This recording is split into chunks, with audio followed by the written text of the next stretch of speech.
When the American Music Awards announced their presenter list for the 52nd ceremony on May 21, 2026, the name at the top was not a musician. It was not an actor. It was not a comedian or a television host or a social media star. It was a figure skater from Oakland, California who 3 months earlier had won 2 Olympic gold medals in Milan and said "Shout out Oakland" from the podium. Alysa Liu was listed first. Above John Legend. Above Ludacris. Above Paula Abdul. Above Jason Derulo and Hilary, Duff and Matt Rife and Gabriel Fluffy Iglesias and Melanie Martinez, and every other name on the presenter list for the largest fan-voted music awards show in the world. The AMAs put her name first because in May 2026 she is the person every room wants to see first. Not because she recorded an album. Not because she starred in a film. Because she won 2 gold medals doing something that looks like dancing and chose songs that people loved and was completely herself while doing all of it, and the entire country recognized something real in that. The 52nd American Music Awards took place on Memorial Day, May 25, 2026 at the MGM Grand Garden Arena in Las Vegas. Queen Latifah hosted for the first time since 1995. BTS performed. Hootie and the Blowfish performed. New Kids on the Block performed.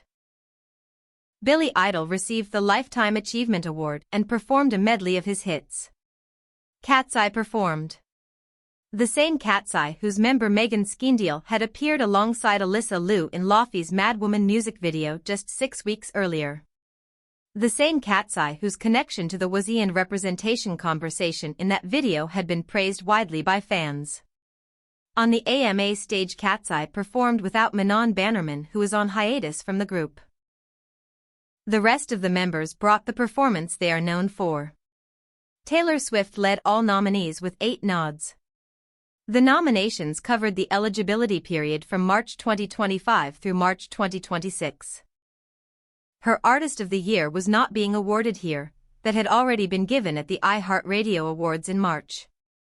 But 8 AMA nominations for an artist who had also just won 7 iHeartRadio Awards in one night and been called the GOAT of music by an Olympic champion on stage said something about where Swift sits in the cultural landscape of 2026.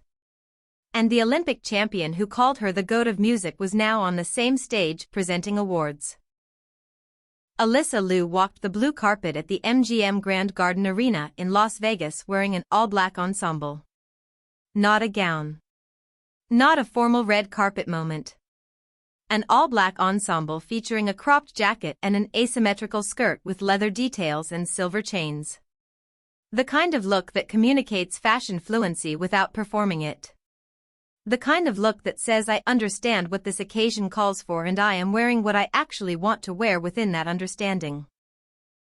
This is now a recognizable pattern in how she approaches fashion events. The iHeartRadio Awards in March, a fitted black halter gown with an asymmetrical hemline that sparked immediate fan reaction. The Met Gala in May, a blood-red custom Louis Vuitton dissected dress inspired by the cross-section of the human body. The AMAs in May, all black leather and silver chains on a blue carpet in Las Vegas. 3 major fashion moments. 3 completely different expressions of the same fundamental aesthetic sensibility. Dark. Architectural. Specific. Always herself. Never the same thing twice. She is a Louis Vuitton house ambassador. She is a Nike athlete. She is shooting campaigns with some of the most important fashion photographers in the world. And she is still the girl from Oakland who has always dressed the way she wanted to dress regardless of what anyone thought about it. Those things are not in tension. They have always been the same thing. The fashion world simply caught up to what Oakland already knew.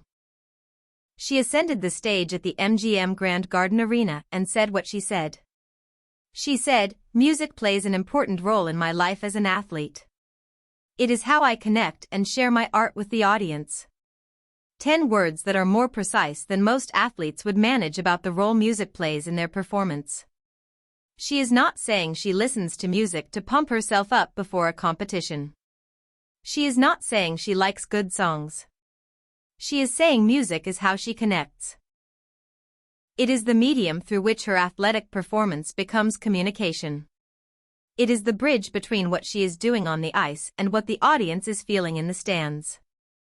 This is the same insight that the ISU Director General Colin Smith had articulated when he said that developing relationships with record labels had become the #1 priority for figure skating since Milan.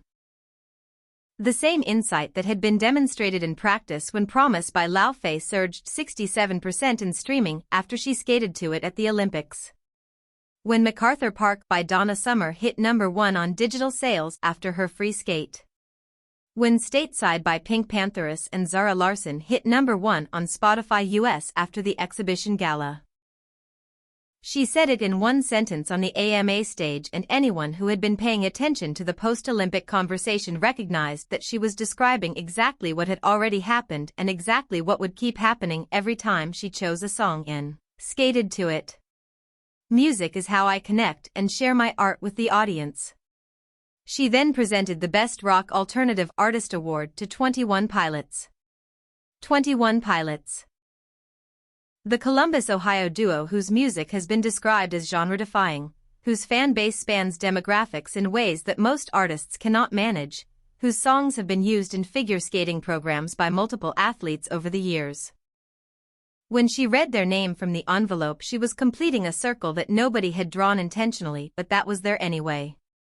Figure skating and music. The connection she had just described. The award she was about to hand to the artists who received it. All of it inside the same moment on the same stage. Here is the full picture of what the AMA's appearance represents in the context of the year she has had. On February 19, she won 2 Olympic gold medals in Milan. On March 3, she was at Rockefeller Center in New York for the first major post-Olympic appearance at home. On March 10, she was in Paris at the Louis Vuitton Fall 2026 show. On March 15, she was at the Vanity Fair Oscars party. On March 26, she was at the iHeartRadio Music Awards presenting Taylor Swift with 6 of her 7 awards and saying "I think that's why we won." On April 13, she appeared in Latifah's Madwoman music video. On April 16, the Stars on Ice tour opened in Fort Myers, Florida with her as headliner. On May 4, she was announced as a Louis Vuitton house ambassador and walked into the Met Gala the same evening in a blood-red custom gown. On May 17, she performed at SAP Center in San Jose in front of a capacity Bay Area crowd that drowned out the opening notes of Promise with screaming. On May 25, she was at the AMAs in Las Vegas presenting Best Rock Alternative Artist. That is 3.5 months. That is the post-Olympic chapter for a 20-year-old who told W Magazine she actually does not want to be famous and that unfortunately the things she likes to do are just going to make her famous. Every major awards show in 2026 called her. The iHeartRadio Awards. The Met Gala. The AMAs. Every major fashion house called her. Louis Vuitton. Nike. The most read magazines called her. W Magazine. Teen Vogue. The most watched morning shows called her. The Today Show. Al Roker. An edible gold medal made of Lucky Charms. She answered every call. She showed up at every room. She wore what she wanted to wear. She said what she actually thought. She kept being exactly herself. And the rooms kept calling. The Stars on Ice tour ends May 31 in South Haven, Mississippi. Training with Philip DeGuglielmo and Massimo Scali resumes this summer. The Grand Prix season begins in the fall. She told Olympics.com she intends to compete next season unless her busy schedule gets in the way. The busy schedule that has included the iHeartRadio Awards and Paris Fashion Week and the Vanity Fair Oscars party and the Met Gala and the Stars on Ice tour and the AMAs. That schedule will slow. The offers will not. Louis Vuitton ambassador campaigns run for seasons. Nike SNKRS drops will continue. Magazines will keep calling. Awards shows will keep listing her name first on the presenter list. And somewhere in between all of it she will drive herself to Oakland Ice Center on 10th Avenue and put on her skates and train. The same rink she has been going to since she was 5 years old. The same ice that produced the girl who walked through Rockefeller Center and made strangers applaud. The same ice that will produce whatever comes next. She said music is how she connects and shares her art with the audience. The audience that first heard Promise at the Olympics. That heard MacArthur Park in the free skate. That heard Stateside in the gala. That heard the opening notes at SAP Center and drowned them out with screaming before she took a single step. That audience is not going anywhere. They followed her from the rink to the red carpet to the Met Gala to the AMAs. They will follow her back to the rink when the competitive season begins. Because she is the thing they connected to. Not the gold medals. Not the designer gowns. Not the presenter spot at the AMAs. Her. The specific her that walks through corridors and makes strangers clap. The her that says I actually don't want to be famous and then keeps doing the things that make her famous. The her that presented 21 pilots their award and meant it when she said music is how I connect and share my art. That her. That is who they followed. That is who they will keep following.